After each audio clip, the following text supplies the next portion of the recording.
السلام علیکم ورحمۃ اللہ وبرکاتہ۔ آئیے قرآن سمجھیں۔ سورۃ البقرہ آیت 42۔ اعوذ باللہ من الشیطان الرجیم، بسم اللہ الرحمن الرحیم۔ ولا تلبسوا الحق بالباطل وتكتموا الحق وانتم تعلمون۔ صدق اللہ العظیم۔ ولا تلبسوا لام با اور سین سے مشتق ہے، اسی سے لباس ہے اور لباس اوپر اڑایا جاتا ہے، ننگے پن کو ختم کیا جاتا ہے، اس کو چھپایا جاتا ہے۔ تو فرمایا ولا تلبسو، وا کے معنی اور لا تلبسو فعل نہج ہے، یعنی فعل نہیں ہے، یہ لبسن سے ہے۔ لبسن کے معنی ملاوٹ کرنا، چیز کو چھپا دینا، خلط ملط کر دینا، گڈ مڈ کر دینا۔ لابسا اس نے گڈ مڈ کیا، یلبسو وہ گڈ مڈ کر دیتا ہے یا کر دے گا۔ شروع میں تا ہے تو گڈ مڈ کرتا ہے، تلبسو تو گڈ مڈ کرتا ہے۔ آگے واو نون آتا ہے جمع کے لیے، لیکن یہاں نون گر گیا، اس کی جگہ الف آیا تو یہ جمع ہو گیا۔ تلبسونا تم سب گڈ مڈ کرتے ہو، لیکن لا آیا تو لا کی وجہ سے جمع کا نون گر کے اس کی نشانی الف آ گئی۔ تو لا تلبسو، لا لائے نہج ہے، لا نہیں کے لیے ہے، منع کرنے کے لیے ہے۔ تو فرمایا لا تلبسو، تم گڈ مڈ مت کرو، خلط ملط مت کرو، الحق حق کو، بالباطل باطل کے ساتھ۔ ولا تلبسوا الحق بالباطل، اور تم حق کو باطل کے ساتھ گڈ مڈ مت کرو۔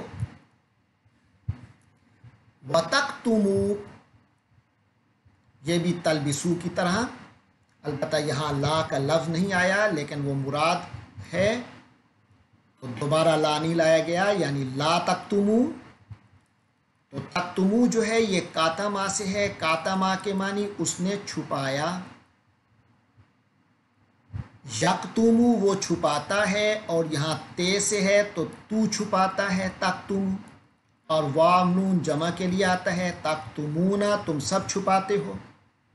لیکن کیونکہ لا جیسا کہ عرض کیا یہاں محذوف ہے، یعنی مراد ہے لیکن لکھا ہوا نہیں ہے، تو لا تکتمو تم نہ چھپاؤ، لا لائے نہج لا تلبسو کی طرح، تو ولا تکتمو اور تم مت چھپاؤ، ولا تلبسوا الحق بالباطل اور حق کو باطل کے ساتھ گڈ مڈ مت کرو، وتکتموا الحق اور حق کو مت چھپاؤ۔ وَأَنْتُمْ، واو جو ہے یہ حالت کا پتہ دے رہا ہے، یہ واو حالیہ کہلاتا ہے، جبکہ صورتحال یہ ہے کہ انتم، انتا کی جمع، انتا تو، انتم تم سب، وَأَنْتُمْ جبکہ تم سب، تعلمون علم سے، علم کے معنی جاننا، اور عالمہ اس نے جانا، اسے علم ہوا، یعلم وہ جانتا ہے، وہ علم رکھتا ہے، تعلم تو علم رکھتا ہے، تو جانتا ہے، آگے واو نون جمع کا، تعلمون تم سب جانتے ہو، وانتم تعلمون صورتحال یہ ہے کہ تم یہ سب باتیں جانتے ہو، تو یعنی جانتے بوجھتے یہ کر رہے ہو۔ گزشتہ آیات میں بنو اسرائیل کو یہ کہا گیا کہ یہ جو اللہ تبارک و تعالیٰ کی تم پر نعمتیں ہیں، احسانات ہیں، ان کا استحضار کرو، انہیں یاد کرو، ان کا حق ادا کرو، اور اپنا خوف صرف اللہ ہی سے رکھو۔